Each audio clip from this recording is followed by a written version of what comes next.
Sanjay sir, मैं आपकी तरफ लौटना चाहूँगा। आज लगभग तकरीबन जो हमारे जो है वालिदैन जो हैं बच्चों के, वो परेशान हैं कि बच्चे उनकी मानते नहीं हैं, और ये ज़ाहिर-सी बात है।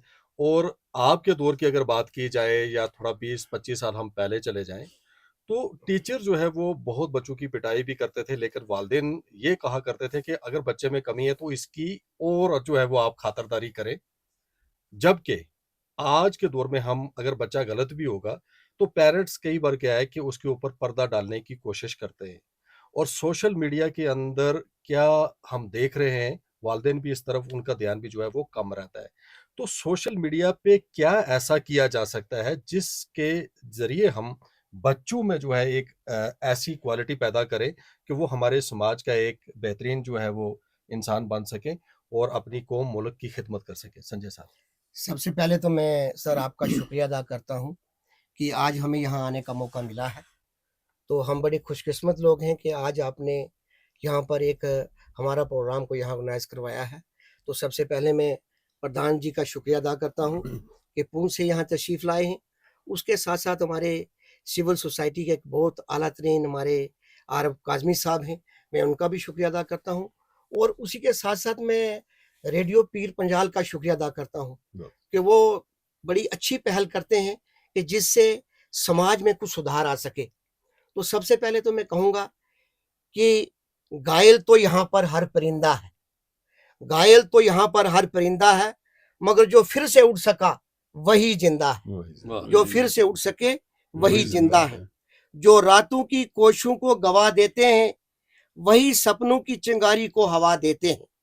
सीढ़ियों की जरूरत उन्हें है जिन्हें छत तक जाना है। मेरी मंजिल तो आसमान है, मुझे खुद रास्ता बनाना है। बहुत खूब। तो मैं आपसे ये कहता चलूं कि आजकल जिस तरीके से हमारी जो युवा पीढ़ी है वो कहाँ जा रही है। अगर माँ बाप जन्मदाता हैं तो गुरु उनके भाग्य विधाता हैं।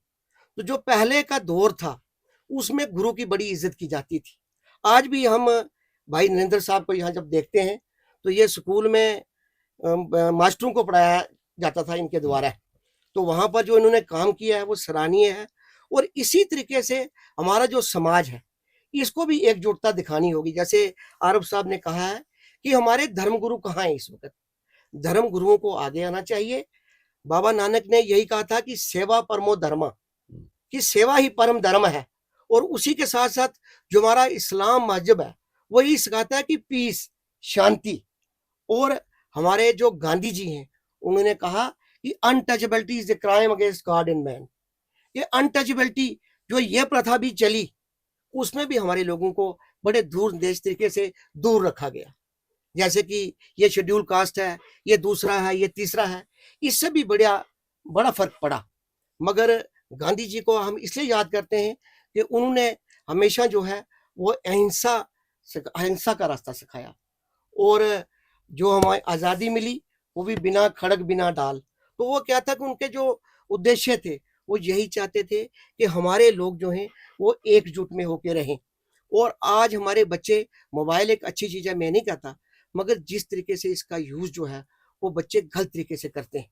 और बड़ी बड़ी साइट्स खोलकर आज आप देखें कि हमारा समाज जो है वो किस तरफ जा रहा है। तो हमें हम लोगों को पहल करनी होगी। जिस तरीके से आपने यहाँ पर ये प्रोग्राम ऑर्गेनाइज करवाया है इसी तरीके से कन्वेंशंस होनी चाहिए। रामायण का मतलब क्या है, रामायण में क्या कहा है, रामायण के क्या आदर्श हैं कि माँ बाप की सेवा करो, जो माँ बाप कहते हैं उनकी आज्ञा मानो। और गुरु जी भी ने हमेशा यही कहा कि अहिंसा से कुछ नहीं मिलने वाला, सेवा करनी चाहिए। और वो हमारे बाबा नानक जी जो थे वो घुमक्कड़ थे, वो पूरे इस वर्ल्ड का उन्होंने दौरा किया और यही मार्ग बताया कि शांति के मार्ग से हमें चलना है। और इसी तरीके से आज के जिस तरफ से हमारा जो समाज है वो भटक रहा है, हमें आगे आना होगा। और कलयुग केवल नाम उधारा, सुमर सुमर नर उतरे पारा।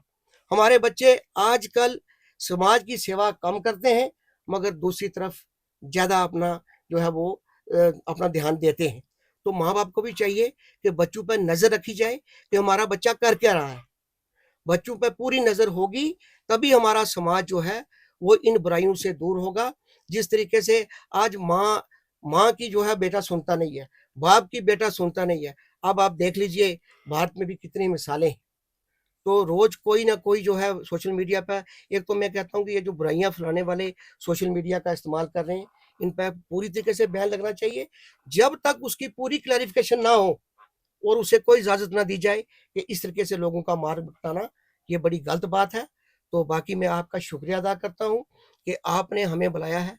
इस तरीके के प्रोग्राम आगे भी किया जाए, जिससे हम समाज को एक पथ प्रदर्शक बनकर हम उनकी सेवा कर सकें।